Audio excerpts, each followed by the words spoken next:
যুগ্ম ছাত্র জনতার ডাকা অবরোধের মধ্যে খাগড়াছড়িতে দুপক্ষের ব্যাপক সংঘর্ষ হয়েছে।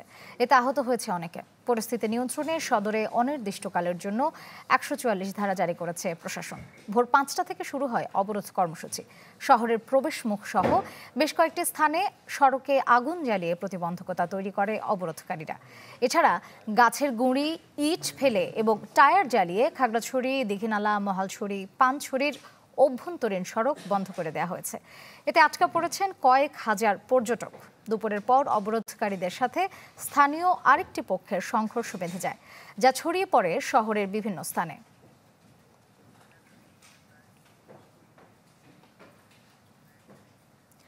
এ নিয়ে বিস্তারিত জানাতে খাগড়াছড়ি থেকে সরাসরি যোগ দিচ্ছেন নুরুসসাফা মানিক। যাচ্ছি তার কাছে। মানিক, ১৪৪ ধারা জারি করার পর সড়কের অবস্থা কেমন দেখছেন?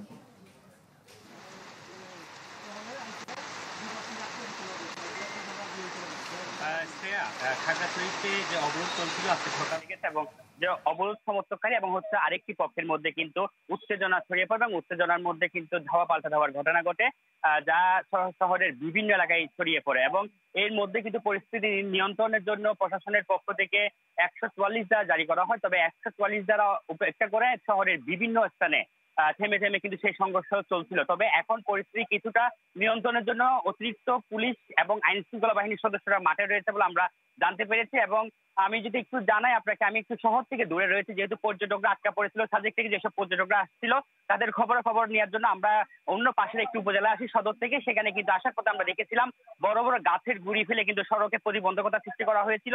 সেই সব প্রতিবন্ধকতা এখনো অপসারণ করা যায়নি দেখে কিন্তু এখনো কিন্তু পর্যটক কিংবা আমরা যারা সাধারণ লোকজন এখানে আছি, গণমাধ্যম কর্মীরা আছে, আমরা কিন্তু এখনো কিন্তু শহরের দিকে পৌঁছাতে পারছি না। তবে আমরা খবর রাখার চেষ্টা করছি।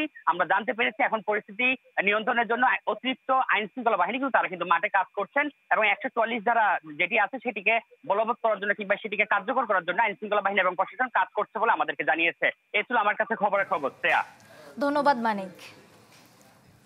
খাগড়াছড়ি থেকে সড়ক অবরোধের সবশেষ জানাচ্ছিলেন নুরুসসাফা মানিক।